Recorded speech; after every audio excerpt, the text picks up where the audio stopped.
Boa tarde a todos. Meu nome é Juan Guilherme Costa Siqueira, sou mestrando na área de desenvolvimento regional e eu vou explicar para vocês sobre geografia dos transportes, o papel da geografia dos transportes na contribuição da geografia. Quero lembrar que geografia dos transportes foi discutida há muito tempo, desde os séculos 12 por aí assim, e um dos geógrafos que contribuiu foi a geografia francesa, que foi seguida pelo Hartzell, né? E aí em seguida teve o Max Terral, né? Com Max Terral e outros geógrafos que contribuíram nessa discussão da geografia de transportes. Eles analisaram a questão da geografia da circulação, né? E defenderam suas ideias até um período em que teve uma decadência, porque não houve continuidade dos geógrafos em construir esse tema, e aí ficou parado por um bom tempo essa contribuição da geografia, ou seja, os geógrafos não tiveram interesse em querer reproduzir essas ideias. Até que o IBGE, produziu alguns trabalhos acerca desse tema de geografia de transportes, mas não foi uma abordagem assim tão ampla quanto esses autores clássicos, né? E a contribuição ainda é pouca, visando que acabaram negligenciando o velho e revalorizando o novo, sem entender esse contexto amplo e atual, porque literaturas antigas e clássicas conseguem sim abordar a contemporaneidade. E Milton Santos foi um dos geógrafos que resgatou esse tema da geografia de transportes, tendo essa análise, essa preocupação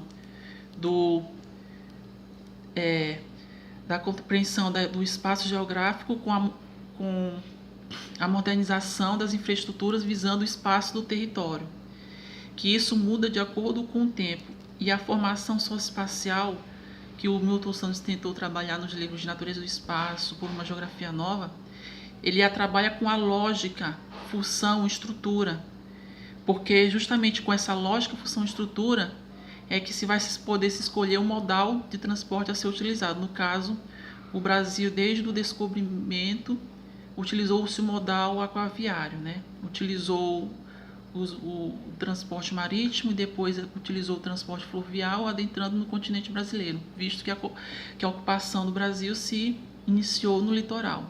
E aí, a partir daí, né, com a economia ainda dependente da economia americana, várias empresas surgiram, que no caso foram as norte-americanas, e construíram uma ferrovia para poder transportar pessoas e mercadorias. Uma dessas empresas que começou foi a Ullen e Companhia, né? E essa análise dessa formação econômica latino-americana permitiu compreender, no decorrer do tempo, as especificidades da conformação territorial, sua estrutura, sua forma, e analisando essa dificuldade de planejamento regional, nacional e continental, visto que a economia ela se mundializou praticamente, não ficou restrita apenas a uma escala local, mas se ampliou numa escala regional e mundial. E tanto é que a logística dos transportes se promove ter essa abrangência territorial de análise, até porque a economia já é de uma maneira escala muito ampla, né? Inclusive já se foram criadas empresas que têm uma abrangência internacional, multinacional, né? E a partir disso a gente vai poder verificar que as políticas de rodoviaristas de Getúlio Vargas, o Getúlio Vargas iniciou o rodoviarismo.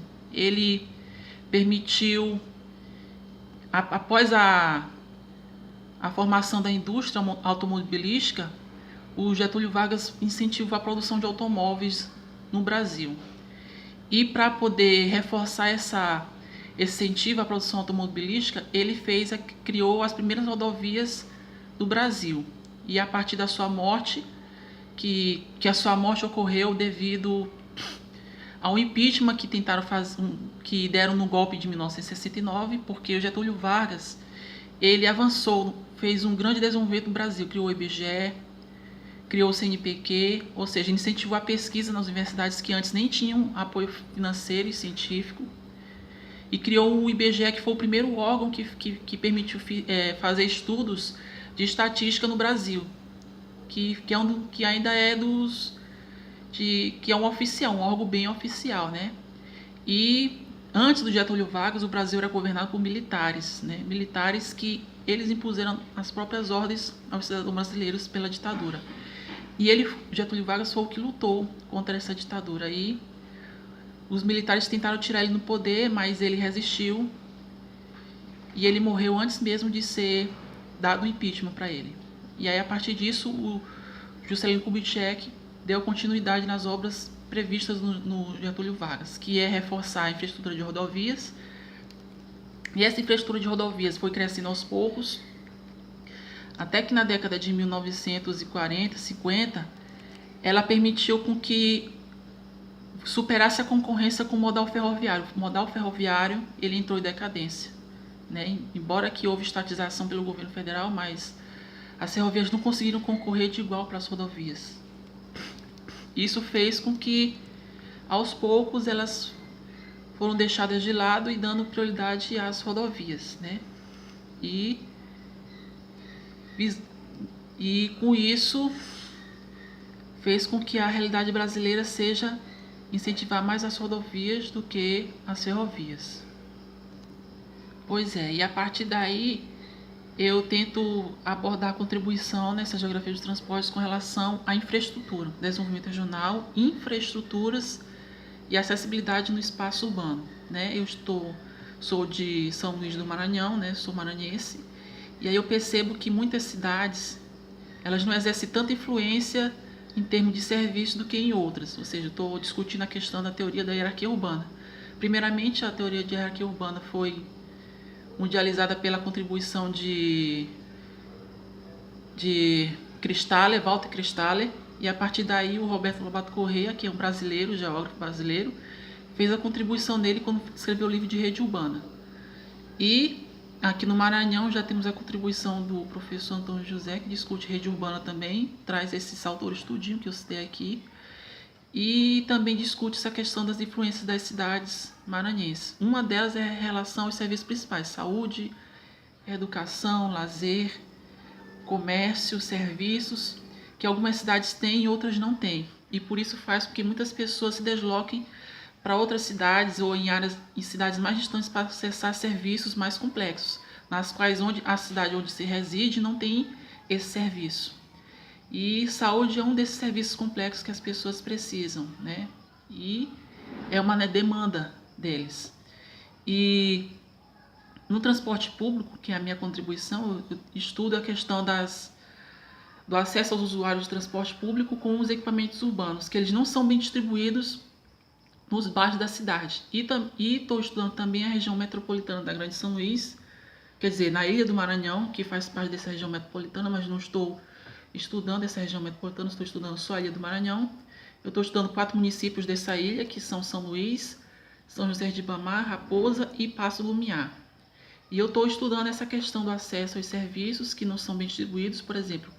E nas pesquisas de campo que eu fiz, eu percebi que os usuários de São José de Ibamar, Raposa e Passo Lumiar, eles deslocam o transporte público com destino ao trabalho, que muitas vezes fica longe desses bairros onde elas residem, porque esses municípios ainda não ofertam uma grande demanda de serviços e nem serviços complexos não tem. Não tem um hospital, não tem um posto de saúde, não tem um supermercado, né, de alta complexidade.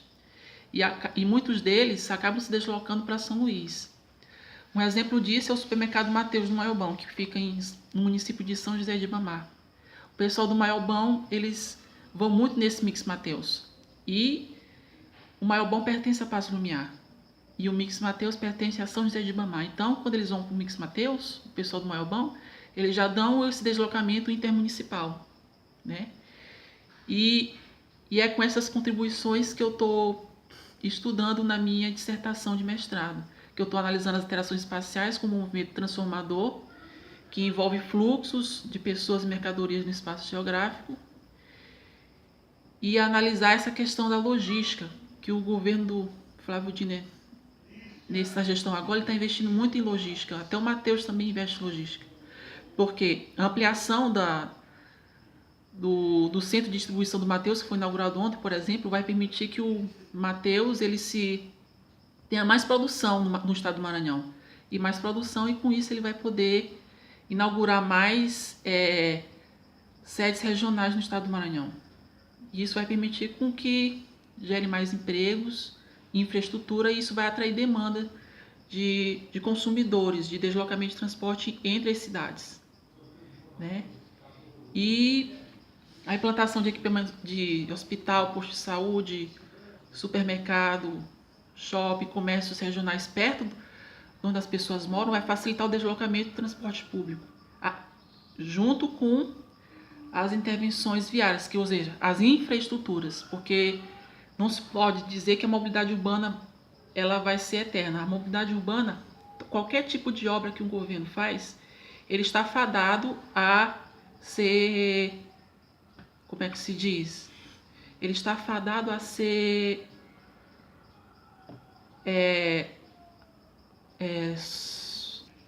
está fadado a não acompanhar o fluxo atual do transporte público, porque os fluxos eles aumentam conforme a urbanização é crescente. E todo governo que entra no seu mandato, ele sempre tem que fazer modificações na geometria para poder favorecer esse fluxo crescente, porque esse fluxo ele não é estável, ele é crescente. E as intervenções são necessárias para isso. Então é essa a minha contribuição.